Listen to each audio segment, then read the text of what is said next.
Right, hello again. So, still pressing on with these front suspension parts on the Daimler SP250. Something else I've come across is regarding the replacement parts for the trunnion block and the shackle pin and the thrust washers and so on. This is the original trunnion block, and also what this one here is the replacement. What I've found is that the old thrust washers, which this is one, fit quite easily onto the that one doesn't. It's got a slight burr on it possibly, but this one does. There you go. That fits onto that original shackle pin quite easily, both ends as far as I know. There we go. But onto the new trunnion block, it doesn't fit, at least not quite, and same on both ends. It's almost there but not quite. I'm assuming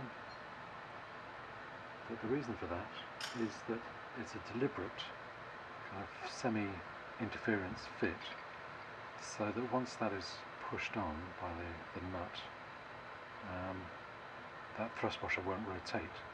So the only rotation is between the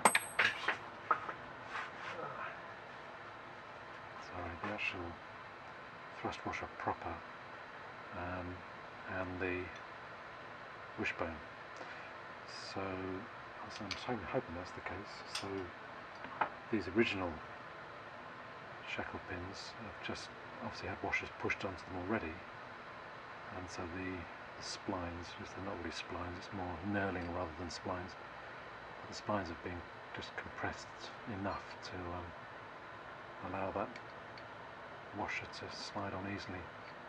And incidentally, the same is true of the new washers. These are replacement washers, and sure enough that again fits onto the old shackle pin easily, but not onto the new one. It's just tight.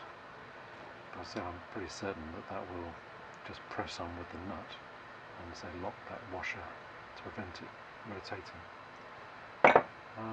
So that's interesting. I wasn't expecting that. I don't think that's in the manual, but I guess that must be the case. That's what I'm going to assume anyway.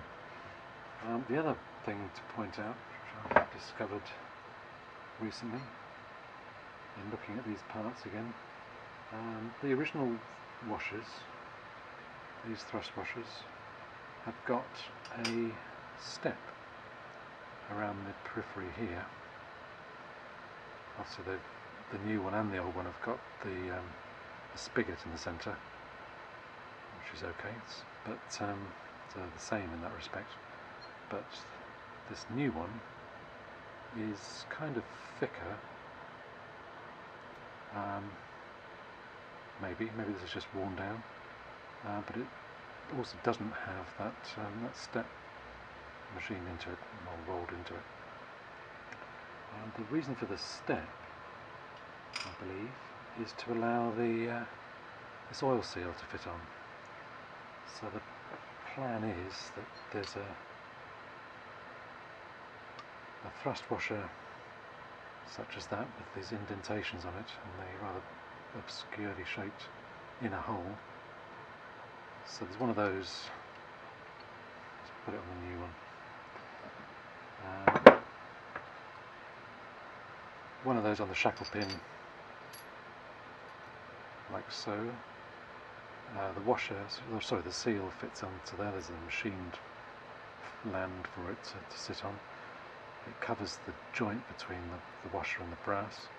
And it also covers the joint between the washer and the wishbone, which is obviously the wishbone bush is on there when it's assembled.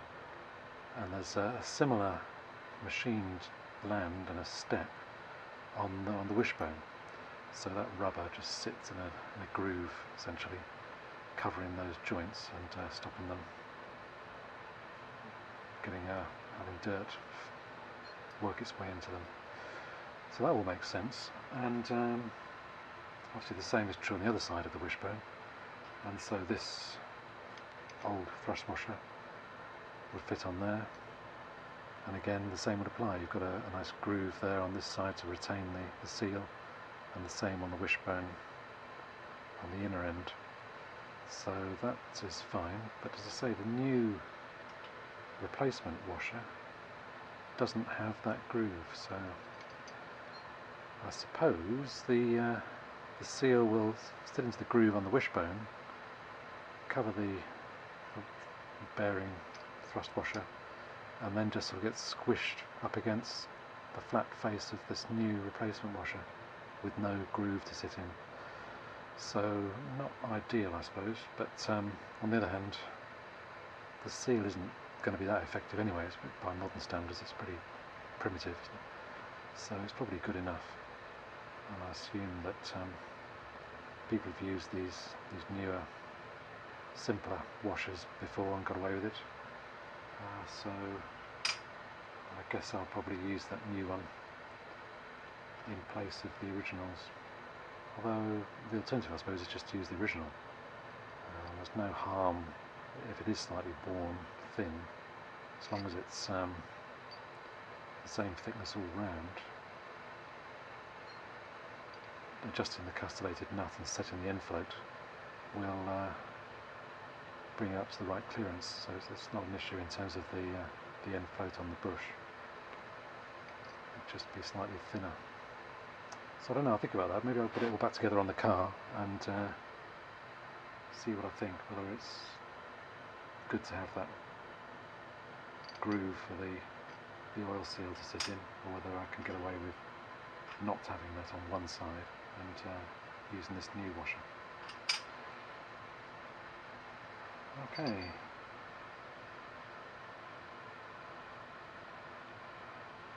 The only other thing perhaps of interest, these new thrust washers, and indeed the old ones, these are the old ones, and they all have some form of indentation in them, very similar really. This is the old one, this is the new one, and the central hole isn't round, that's deliberate, so that when it's mounted on the trunnion block and the shackle pin, the grease nipple on the bush of the wishbone can allow grease to enter, work its way along the bush in the spiral grooves, and obviously generally progressing around the bearing surface, get into this washer, work its way up these indentations into the flat face of the washer, but also get through the inside of the washer, through that internal diameter, and onto the other face of the washer, and finally push itself past the seal and clear out any grit and debris that might have worked its way under the edges of the seal. So it all makes sense, but good to see that the new ones have the indentations as they should have. That's it for now. I think I'll need to press on and get this fitted to the car.